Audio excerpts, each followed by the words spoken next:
আসসালামু আলাইকুম।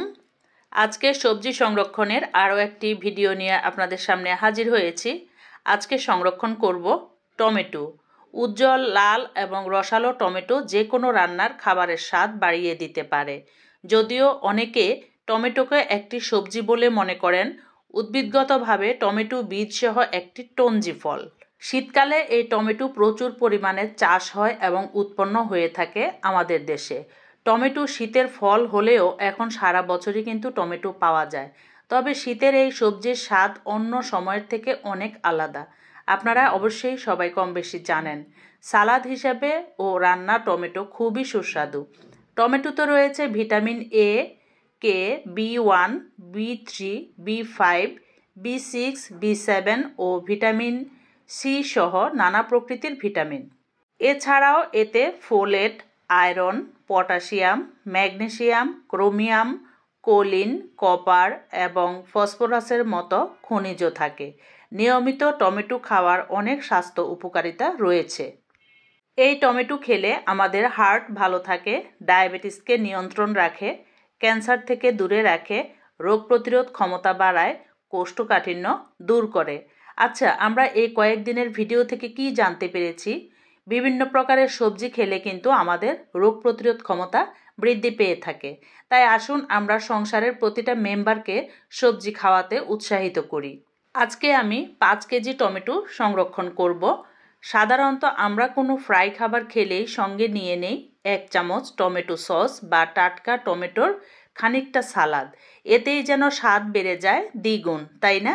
এছাড়া অন্যান্য সবজির মতো টমেটোরও অনেক পুষ্টিগুণ রয়েছে, তা তো আমি কম বেশি আপনাদের সাথে আলোচনা করেছি। তবে এটি খেতে হবে খুবই পরিমিতভাবে, তা না হলে কিন্তু হিতে বিপরীত হতে পারে। অ্যান্টিঅক্সিডেন্টে ভরপুর টমেটোর আছে নানা রকম গুণ।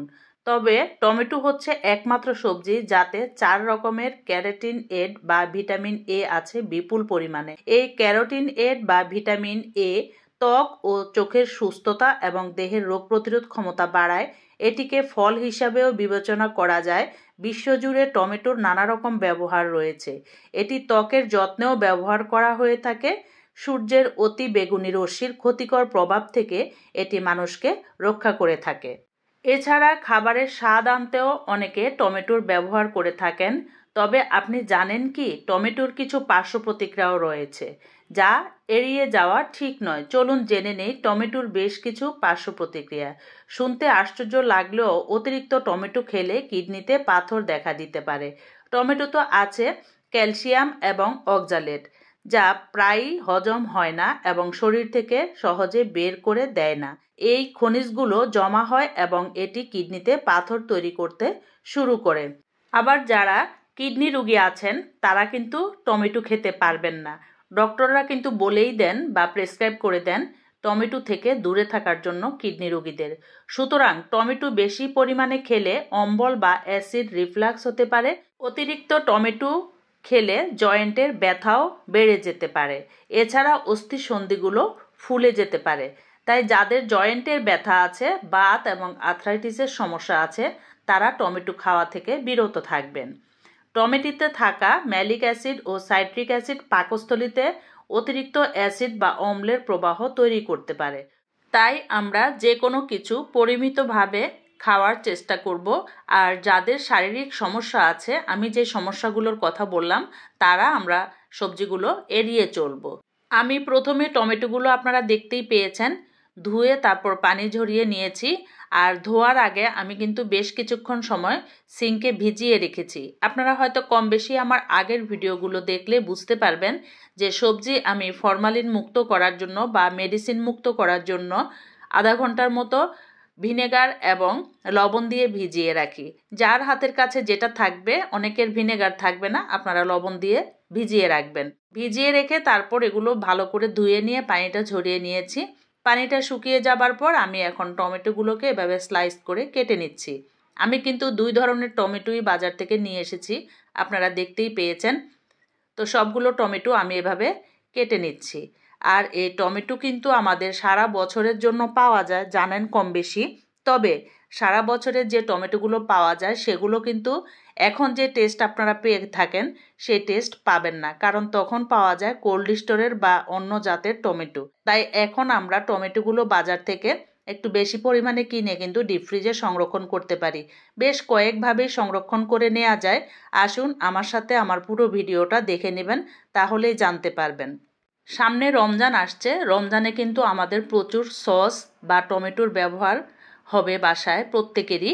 তো আমরা বেশ কিছু টমেটো কিনে কিন্তু সস বানিয়েও ফ্রিজে রেখে দিতে পারি। আবার ডিপ ফ্রিজে আমরা এভাবে সারা বছরের জন্য কিন্তু ফ্রোজেন করে রাখতে পারি। হ্যাঁ, অনেকে আবার এসে এখন কমেন্ট করবেন এভাবে টমেটো রাখলে কিন্তু কিছুদিন পর ভালো লাগে না।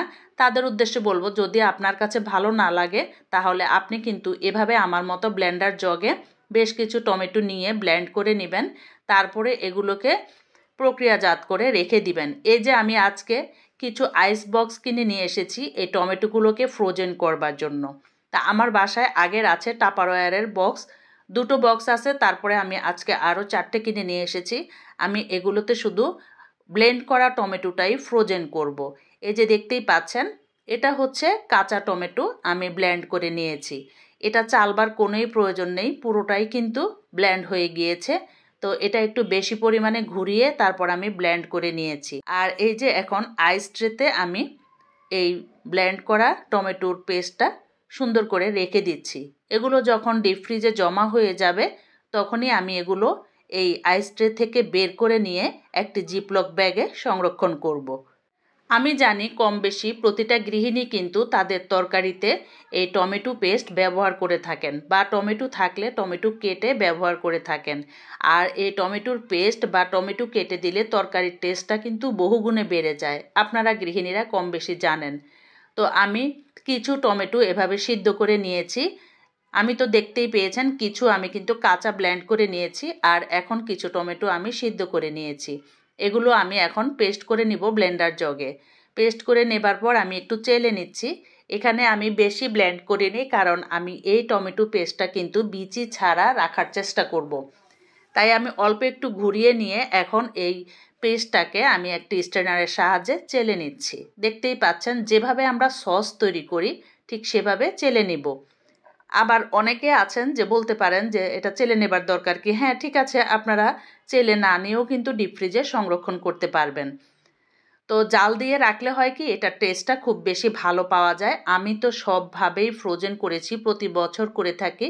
তো আমার কাছে মনে হয়েছে কি টমেটো কেটে এভাবে জাল দিয়ে তারপর ফ্রোজেন করে রাখা, আবার কিছু টমেটো এমনিতেই ব্লেন্ড করে তারপরে আইস ট্রেতে রেখে এভাবে ফ্রোজেন করে রাখা।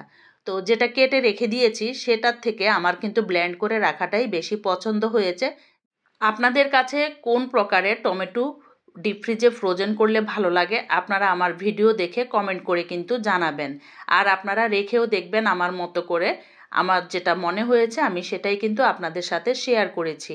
আমার কাছে এভাবে রাখলেই ভালো লাগে। সারা বছর আমি টমেটোর এই টুকরোগুলো অর্থাৎ জিপলক ব্যাগের থেকে একটি করে টুকরো বের করে এক একটা তরকারিতে বা কোনো তরকারিতে 2টো করে দিয়ে আমি রান্না করে খেয়ে থাকি। খেয়ে দেখবেন ভালো লাগে খুব, কারণ টমেটোর কোনো খোসা থাকে না, তারপরে বিচি থাকে না, তরকারির ঝোলটা কিন্তু অনেক ঘন হয়ে যায়। আমি তো মাংস তরকারি রান্না করলেও অর্থাৎ বেশি করে মুরগি যখন রান্না করি তখন কিন্তু আমি এখান থেকে 3 থেকে 4টে টুকরা বরফের এই টমেটো পেস্টটা দিয়ে দিই। তো আমার তরকারিটা খুব টেস্ট হয়ে থাকে। আশা করি আপনাদেরও ভালো লাগবে, ট্রাই করে দেখবেন। আর আমার ভিডিওটি ভালো লাগলে অবশ্যই আমার পেজটির সাথে থাকবেন, অথবা আমার ইউটিউব চ্যানেলটিকে সাবস্ক্রাইব করে পাশে থাকা বেল অপশনটি প্রেস করে দিবেন। এই যে দেখেন আমি যে পেস্টগুলো সংগ্রহ করেছি আইস ট্রেতে, সেগুলো আমি ছুটিয়ে তারপর একটি জিপলক ব্যাগে রেখে দিয়েছি। এভাবে আমি 2টো জিপলক ব্যাগে রেখেছি, একটা হচ্ছে টমেটো জাল করে নেওয়া আর একটা হচ্ছে কাঁচা। তো দুইভাবেই আমি সংগ্রহ করেছি। আর কাটা টমেটোগুলো দেখাচ্ছি আপনাদের কিভাবে রেখেছি, আর আস্ত টমেটো আমি দেখাচ্ছি। আমি যে আস্ত টমেটো রেখেছি তার থেকে কিন্তু আমার কাছে এই ব্লেন্ড করে নেওয়াটাই ভালো লাগে। দেখা হবে পরবর্তী ভিডিওতে। আজকের মতো বিদায় নিয়ে নিচ্ছি। আল্লাহ হাফেজ।